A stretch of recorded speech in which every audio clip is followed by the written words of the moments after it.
Welcome to Equal Inspired, the inclusive podcast, brought to you by Equal IT.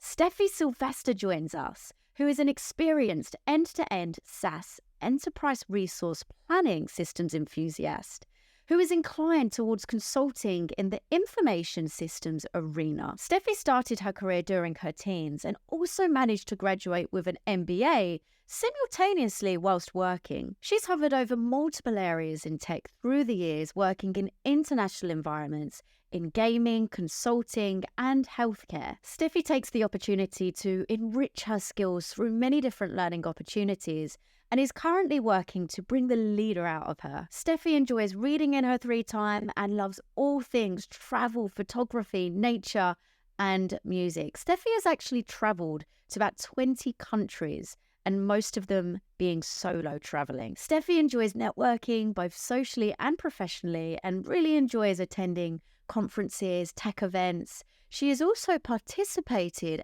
and won in hackathons, having the opportunity to build apps for the Polish healthcare system. Thank you so much, Ellie. I'm so excited to be a part of this. We are so excited to welcome you. This really has been a long time coming, and I'm very happy that we're ending this year on a high with you as a guest. And in true Equal Inspired style, we would love to know who or what is inspiring you at the moment. I just came back from a conference a week ago, and everything that's happened there, it's a lot of buzzwords on artificial intelligence and technology and how technology has evolved over time and so on. I think I heard a lot of AI terms, and I'm not sure if I could just separate that particular element out to say this is most inspiring, but there's a lot that just tags along. So advancement in technology where AI is also a part of it, and everything that I do on a day-to-day basis. For example, the work that I do in terms of processes, setting up configurations and etc., how I could make my work efficient and make it efficient for others. I think that's only because of how tech has evolved over time, and day in and out, adding more plugins, adding more information into different databases, which delivers different outputs and so on. I think that's super exciting for me. Anything that can make my work simply easier to go. That is really exciting. I mean, anything to help with productivity. Time feels like it goes by way too fast now. So the more we can be productive and effective, the better. You are a solutions manager as well, Steffi, and it'd be great if you could please shed some light on what this actually means.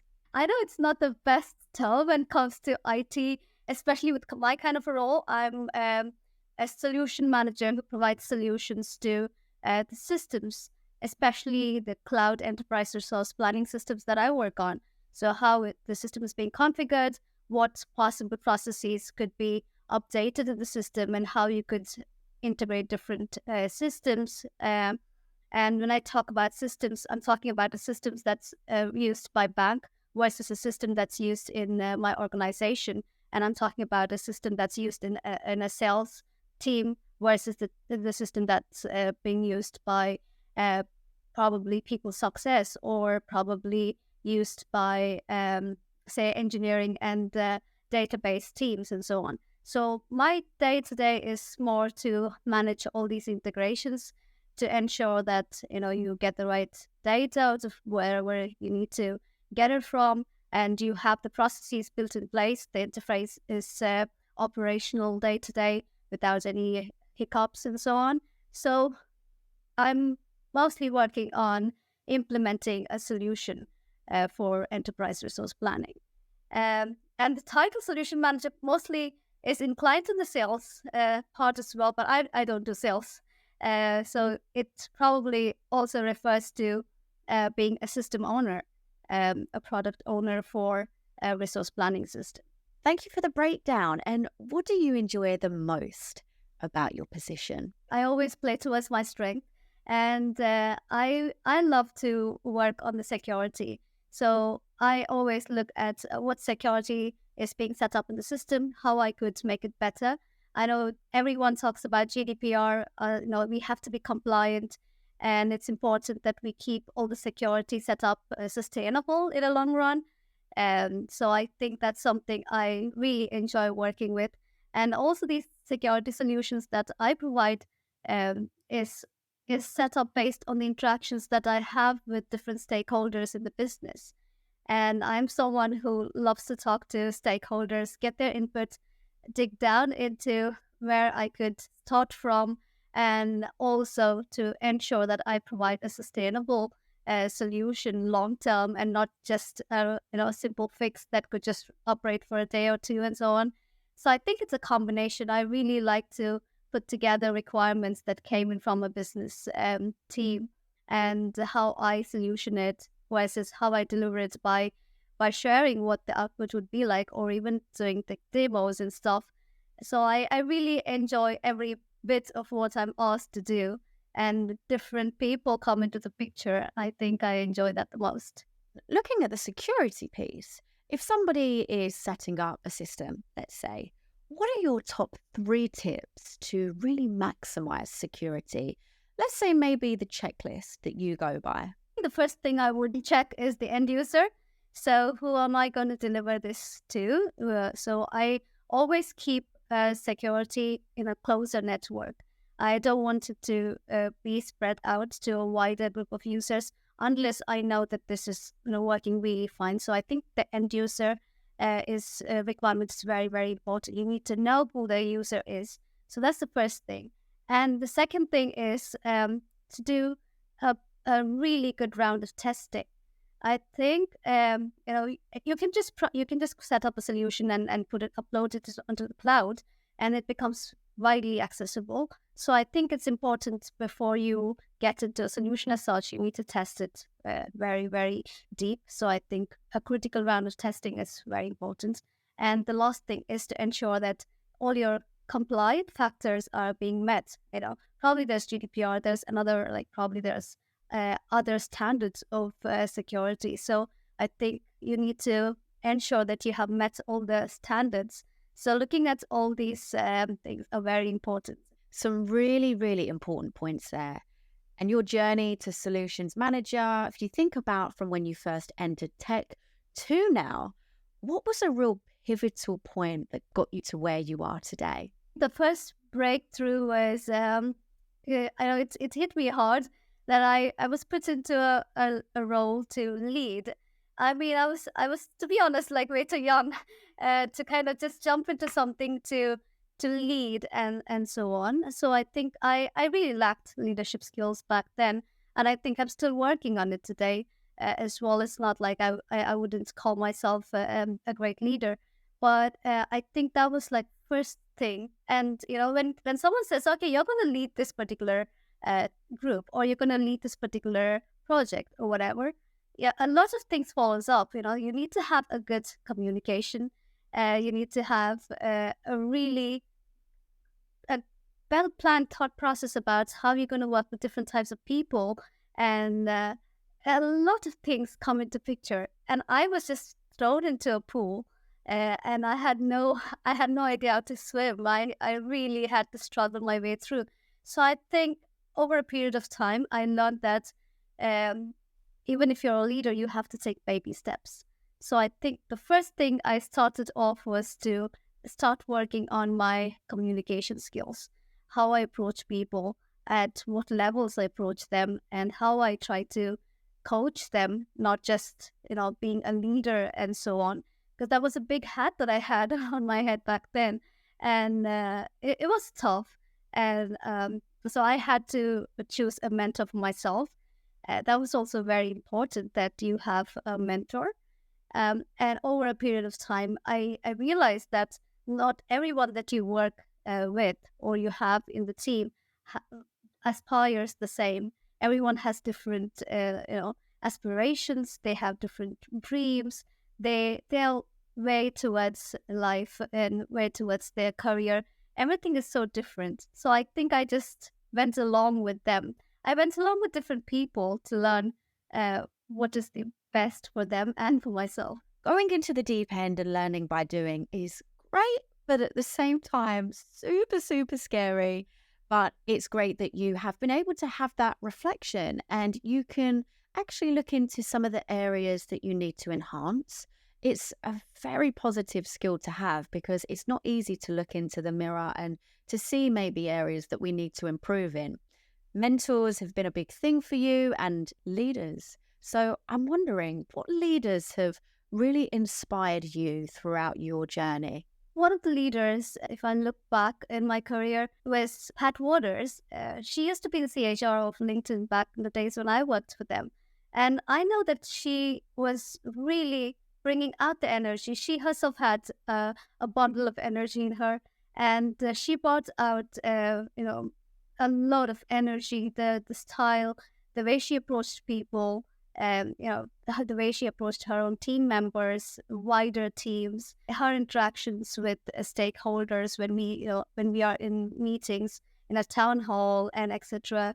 I think that was something that really inspired me back in the time, and I would really look up to her. Another leader, this was my first job ever, Nina Nair. She was the head of human resources as well. Though I'm mostly a tech person, I think sometimes human resources just they are a lot of inspirational people are out there. So Nina Nair's style of working with people and she did it very in a simple method. I think that all these leaders choose simple methods rather than making things complicated. I think those are the things I picked up from them. We can over-engineer so many things in our mind, and it is just being human a lot of the time. It's as simple as that, leading with empathy, compassion, humility. I am celebrating these role models who have inspired you too. I think it's so important we continue to shine the light on the great people who have impacted and influenced us. I think it's really important too. It's good to look back. It's also important that when you look forward and look ahead of yourself, you will always pick from the past, be it good or bad. And I think it's important to always look up to someone. Totally agree with you, Steffi. And you're working in tech, of course. Many people, I feel, we're coming a long way, but they still associate a career in tech with simply just coding.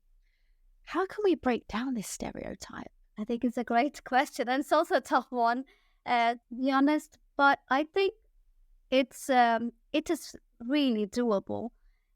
It's not tough to crack at all.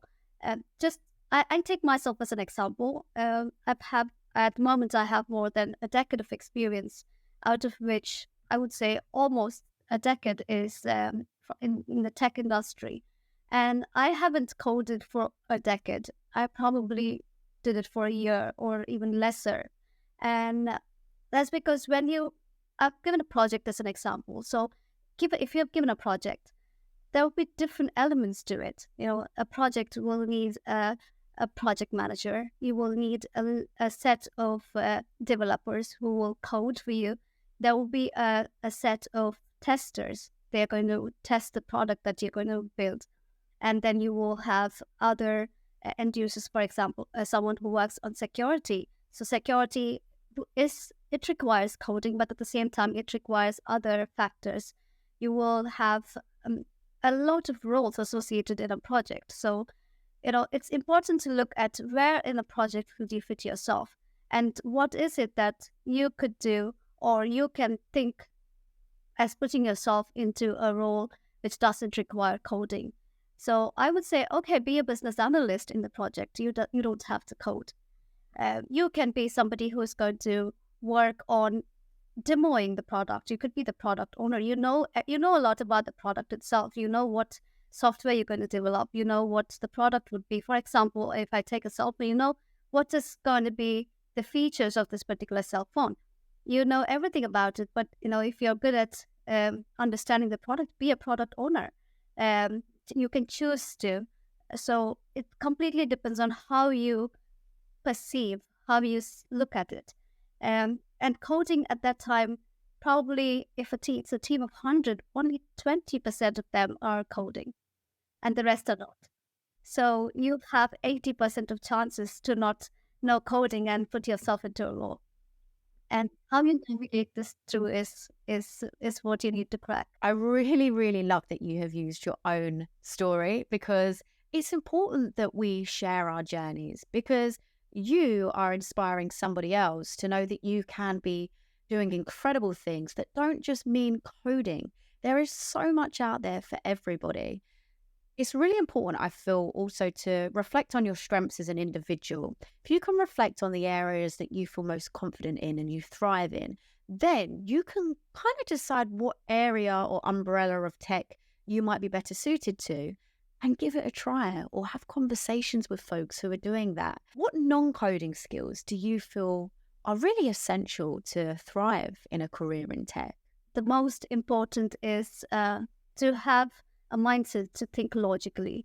I think that's very, very important. The product could be anything, it could be as simple as a mug, but you still need to know how to hold a mug and how convenient it is when you hold a mug to drink a cup of coffee, and how much of warmth it could hold, and what posture you need to have, and etc. So I think logical thinking is very, very important in any role.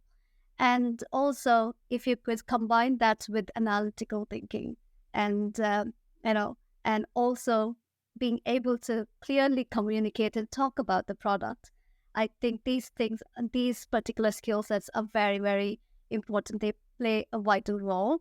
So able to think logically, able to communicate well, and also analyze.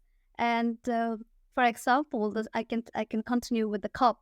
And if you get the requirements right, I think that's also the first step. Someone is asking you, I need to build a product. Okay, what is the product? I need a mug. And what kind of a mug? And what is it for? Who is it for? So able to gather requirements. So these are things that you need to think of. For folks who are feeling maybe that they're really limited because they don't have the coding experience, they're holding themselves back, they're overthinking, they're feeling like this isn't a space for them, what words of wisdom can you share, Steffi, to inspire them? It's a big world out there, and every drop of water makes a mighty ocean. So your skill, you might probably think that, oh, I have a very minimal skill, I could only speak. That's good enough skill for you. I mean, if you could speak, if you're clear at communication, find out your way. There's like a project manager who needs to communicate to stakeholders, to business leaders, business managers, and a lot of people down the line to deliver a project. There's your role. It's as simple as that. Okay, fine. I can't speak. I mean, when I say I can't speak, I'm not good at communication. I don't interact very well with people, but I could always write it down. I could be really great at documentation. Yes, we need a technical writer. Somebody needs to document everything that's being done in the product. We need someone to completely describe the product end to end in writing. So you have your skill there, which is going to be used for a technical writer. Oh, I can't do both communication. Neither am I good at technical skills, but I can sell the product. There you go. You have a sales role. So I think it's really about the one skill that you're good at, how you enhance them. There are a lot of online courses out there. And when I say online courses, example, Udemy is one of the sites. Coursera is one of the sites. LinkedIn is one of the sites. All of these courses, all these platforms have a zillion courses. And most of the courses are for beginners. So, if you're somebody who's yet to start, or you think that I'm a beginner, but I still need to know more. So you have different levels to go through. Probably you have done 2-3 courses in Udemy. You will find yourself, because, with AI, it's just going to be generatively throwing out a lot of options to your inboxes, to your social media platforms that you use, and etc. So you will have to be on the lookout. I think opportunity is something that you go behind. There's, for me, like, opportunities comes knocking your door once in a while, but you have a lot of opportunities that you can look forward to. Yeah. I'm feeling really inspired, Steffi, by your insights. As I said at the beginning, this podcast has been a very long time coming. So you and I, Steffi, we had the pleasure of meeting at the Women in Tech Sweden conference that was virtual. This was quite a while ago now, and it's been such a joy to continue our conversations. And then, of course, to have the chance to meet in person at Women in Tech Sweden this year. And I was really honored to be able to interview you, to that then be aired onto the Women in Tech stage. I know you went to a conference last week as well, and this is something that is really inspiring you. So I'd love to know, how has attending events really transformed you as a person? Before I answer the question, I must say that I'm equally inspired by your work as well, Ellie.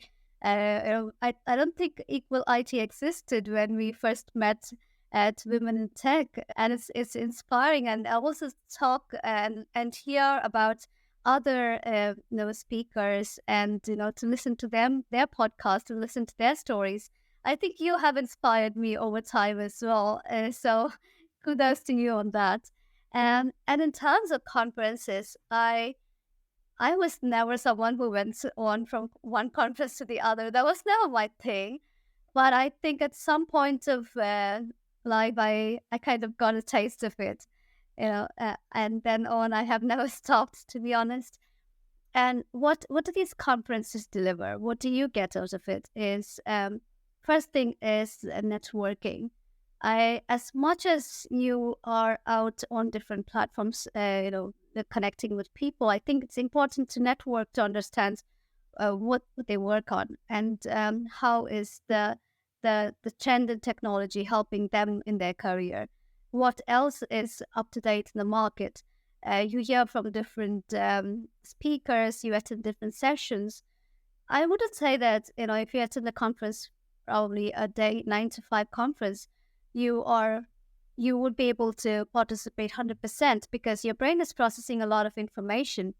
But there's always a lot of there's like key takeaways, and every time I go for a conference, I write down the key takeaways. I really kind of try to adapt into something that caught my attention, or someone who inspired me. It could be a person, it could be a book, it could be about a particular product in the technological arena that has developed during that year, and so on. So I go around picking for small little things, and meeting different people has helped me a lot as well.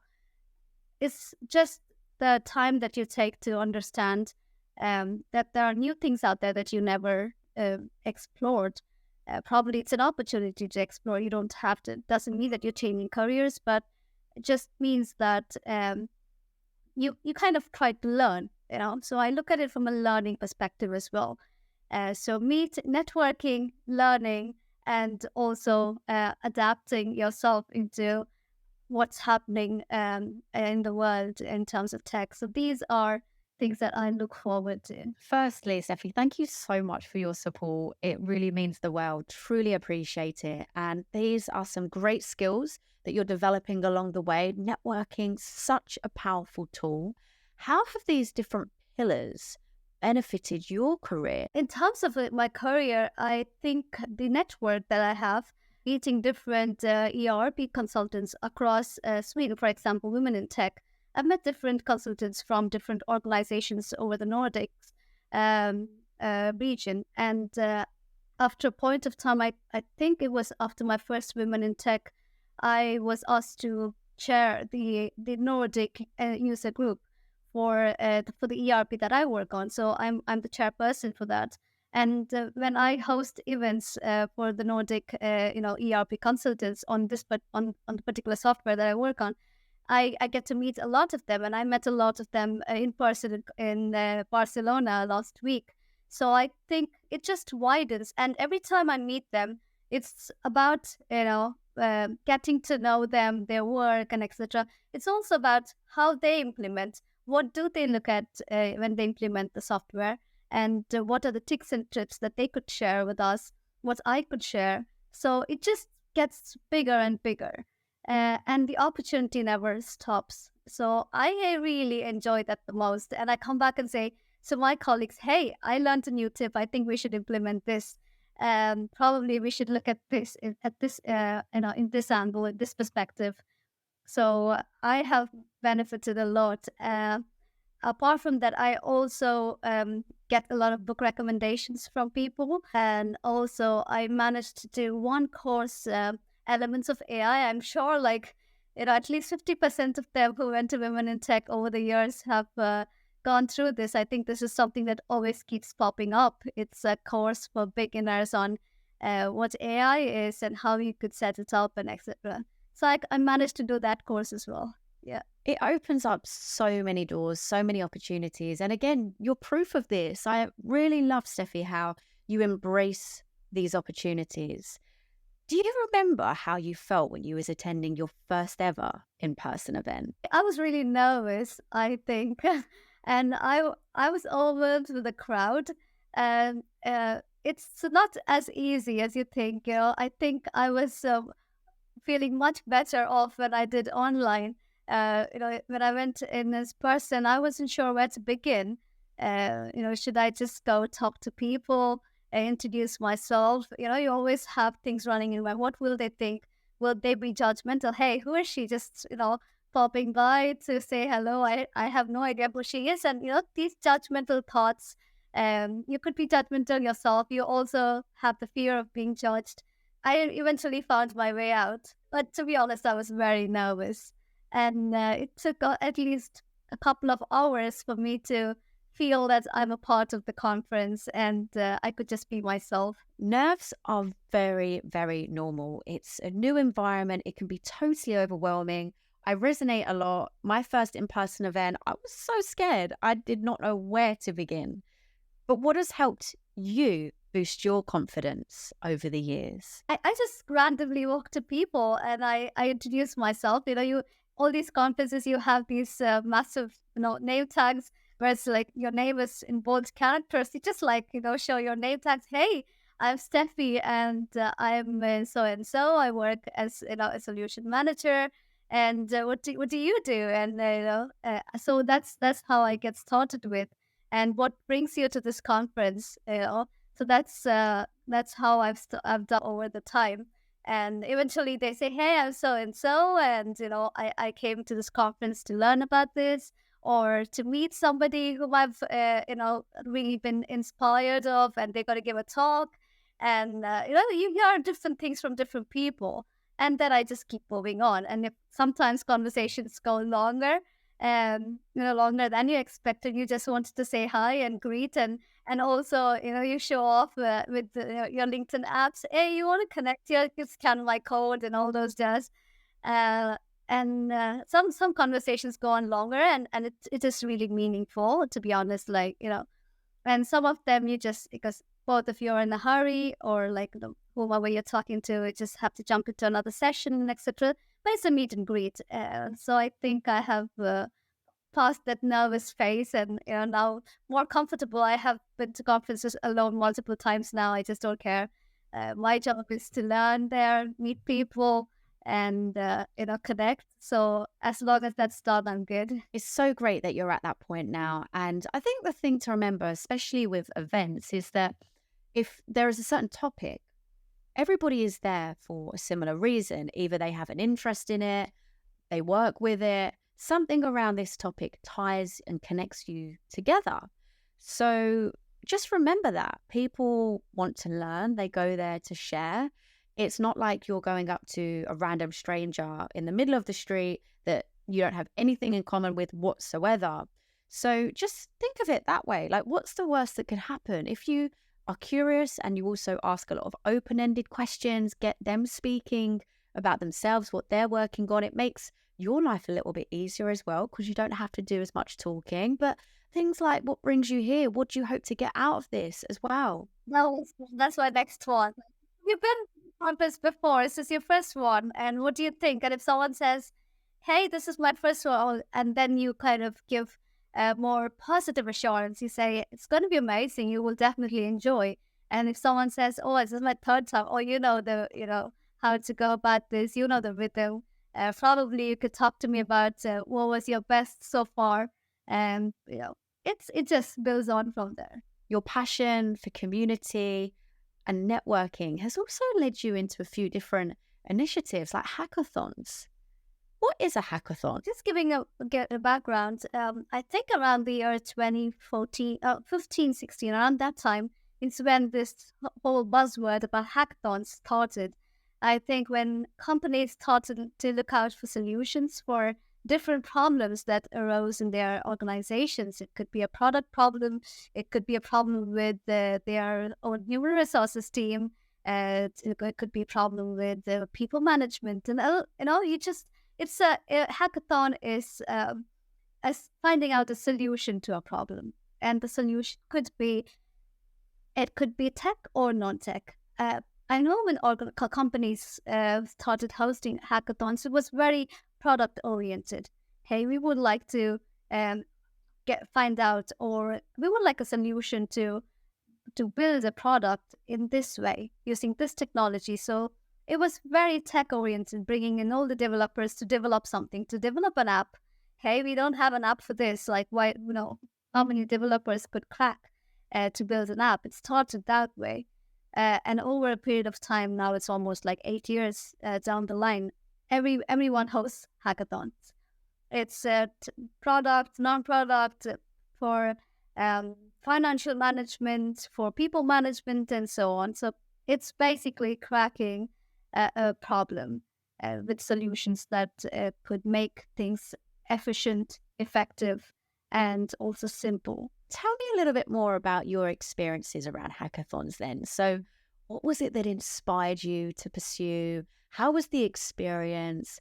Was there a really memorable project or experience that you could take away from hackathons? The first one that I ever was being introduced to the whole hackathon concept was when I worked for LinkedIn.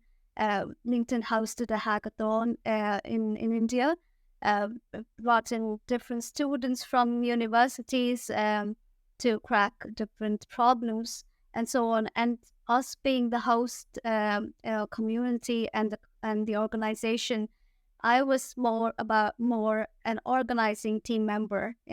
So there were already mentors, mentees set up, and groups were set up. Okay, you're working on this particular problem. Your group is working on this and this. So it was a massive 24-hour event. So being a part of the organizing team, I really was so amazed by how the whole thing worked. People were just networking, sitting and having cups of coffees and like trying to kind of, find out the solution. Oh, I have only like these many hours left. I need to get to talk to my mentor and identify the right solution if I'm going in the right track. And there was so much buzz about it. And I was, to be honest, jealous that I wasn't the one hacking and rather on the other end. But that was my first experience to a hackathon. And over a period of time, I started looking up for different organizing committees who do hackathons and so on. I started talking to them, what kind of hackathons they do and so on. They were all simple ones with companies organizing on different concepts. So I always tried to jump into one of these, and that's how I began. And it was a time when pandemic hit, 2019, or 2020 rather. You have nothing to do. You work 9 to 5. You can't go out. You're stuck within the four walls. And a weekend, I was just looking up for things to do, and this hackathon popped up on one of my friends' page on Facebook saying, hey, there's a hackathon hosted by the government of Poland to crack on something for their healthcare. And I just jumped on, to be honest. It was just a random Friday evening, and the hackathon was about to begin in an hour. I have no idea. I just went in and signed up. And because I had to make use of my weekend, and I know I have about pandemic times, I have nothing to do. So I jumped in, and there was one role, and there was one team that was missing a team member. And I said, I'm happy. I have no idea what you guys have, spoken so far. And because they are a team who joined by themselves. So they know each other very well. A random Polish team I'm not aware of. I said these are my skill sets. I could project manage the whole thing for the next 48 hours. I could do this. I just put out my skills there. And we started. So that was like the best ever I did. So, it was like how I saw in the past, like me sitting with, I don't drink coffee. So I was just like making some hot water, hot chocolate, sitting up late, and it was so great because I was given my share of work. Hey, this is the concept. We have to come up with a medical app for the government of Poland to track all the neighboring community who was affected with COVID, the number of people who live nearby and who's affected, who needs help with so and so. That's the whole thing. So I know there was a guy who was sitting and developing. I had to like document everything that, the whole concept. And eventually at the end of 48 hours, I even managed to step out and get groceries and everything, came back home, had lunch. And it was type of presentation. We had already built something. We built an app where we had like listed down the areas, location tracker. We'd see like who is affected by COVID. Someone logs into the app and they say, okay, I'm affected with COVID. So it's been updated in the app and the neighboring community comes to help. So, you set up the whole thing, presented, and we won. And, it was amazing. It just happened. Everything happened in 48 hours. And my weekend, I had won a hackathon and I was offered to work with the government of Poland after that to deliver the app. Wow, what a weekend, right? That's so cool. And you have the experience of organizing, of being a part of hackathon, actually attending, and then winning. You have the triple threat, all of those different elements. So with that in mind, what would be your beginner's guide to attending a hackathon so they can get the most out of the experience? The first thing is you need to be really transparent with your skill sets. Because it was a team of 4, we were a team of 4.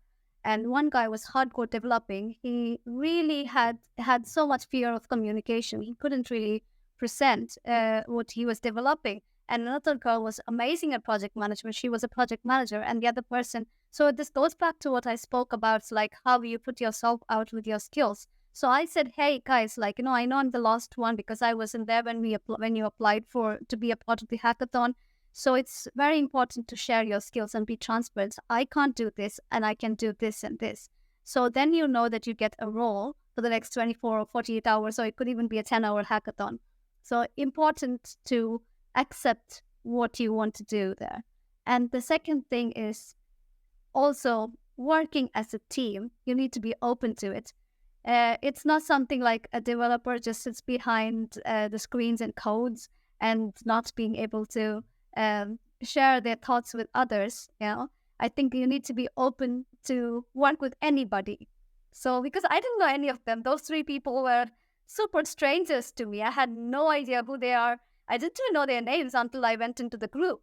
So I think you need to be very open to work with random people. I think it's very, very important. And then the last is to be ready to accept both failure and success. I think you can't always hack thinking that this is going to be like success and put yourself down if it's a failure. I don't think that's the right mindset. You need to be open about it. I wasn't even sure that we would win. I just presented.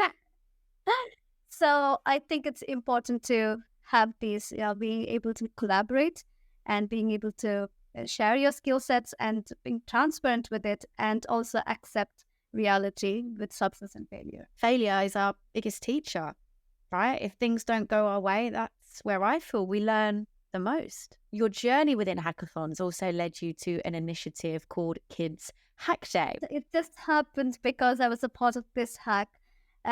So everything was associated with COVID back then. So after I participated in this, I was looped into a hackathon community. So it was a community of a lot of participants from hackathon, a lot of mentors. Everyone stayed in the loop. So, you sign up for something and then you get emails saying, hey, there's a hackathon happening in this particular country, and, and it's eligible for people from these countries and so on. So over a period of time, I started getting more and more invites. And one of them was hosted by UNICEF. So that was the Kids Hack Day. It happened the same year, and there I was. There were different roles. They needed mentors. It was for kids, and the concept was the same on COVID, on how to overcome. What are the possible options to overcome pandemic, and what are the solutions to help people who were affected by this whole pandemic, and not just COVID as an individual, but families affected by it, and mental health, and etc. So it was a wide spectrum. And Kids Hack Day, they needed mentors. So a couple of my friends and I, we decided to be a part of this. And it was a great experience here. We were given groups of kids, and they had their own storyboards. They created lovely images. It's so interesting to see how an adult looks at a hackathon and how a kid works on it.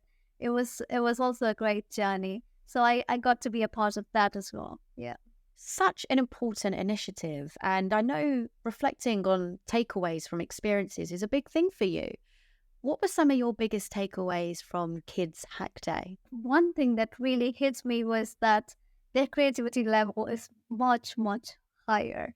They're so creative, and I think we should never discourage or judge a kid with their creativity level at all. I think they are like the shining stars. So any kind of creativity is creativity that when it comes from a kid, because they think in a different perspective. They're selfless, like, they don't fear judgments. Unlike adults, we fear a lot of judgments. They don't. I think that's a biggest takeaway for me: creativity and not being judgmental, no fear. They were so happy to present. They didn't care about their errors. They didn't care about 10 different panelists sitting there. They were so happy. So I think that was a great takeaway for me. Yeah. I love that, Steffi. Encourage creativity more, celebrate creativity, because we need a sustainable influx of creative minds, the younger generation, to come into the tech world. And this is how we're going to do it, by encouraging and celebrating. Steffi, if you could be the main character in any movie, who would you play and why? Can I choose two? I mean, there are two movies, and I mean, there's one movie that I really resonate to myself. I'm not sure, it's not a very popular one. Ramona and Beezus. So not a very popular one, but Ramona's character really kind of resonates a lot with myself. So I'm a very silly girl. Like, when I have to be silly, I'm super silly. And I really love people. So I think that's Ramona's character herself. The kid who loves everyone, at the same time can be super silly. And, she's very creative. And how she really wants to help her dad and help with his career at some point. Because you would never see the side coming out of her. You would always think, oh, she's a silly girl, just laying around, creating a ruckus, has no idea of education and blah, blah, blah. I mean, someone who could just be judged for a lot of things, but at the same time, her beautiful character kind of reflects through the movie in different tangents. I think I would like to be Ramona, and I am one of those. And on a serious note, if I have to think, I would like to be one of the characters, probably Octavia Spencer or Sarai from Hidden Figures. That resonates a lot with myself as an individual as well. I think to bring out the skill sets, still ensuring that you can, and keeping a lot of things in mind, looking at a futuristic world and a solution that you look forward to. And that's what I do in my job day to day. I look forward to something, and I always look at the end of the tunnel with brightness.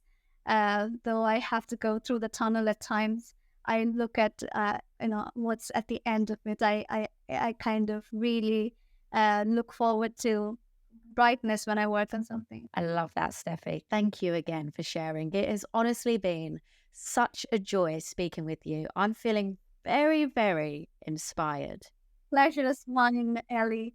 And thank you for inspiring me. Your journey is amazing, and I wish you luck. And I'm sure we would collaborate a lot more in the future, learn more from each other.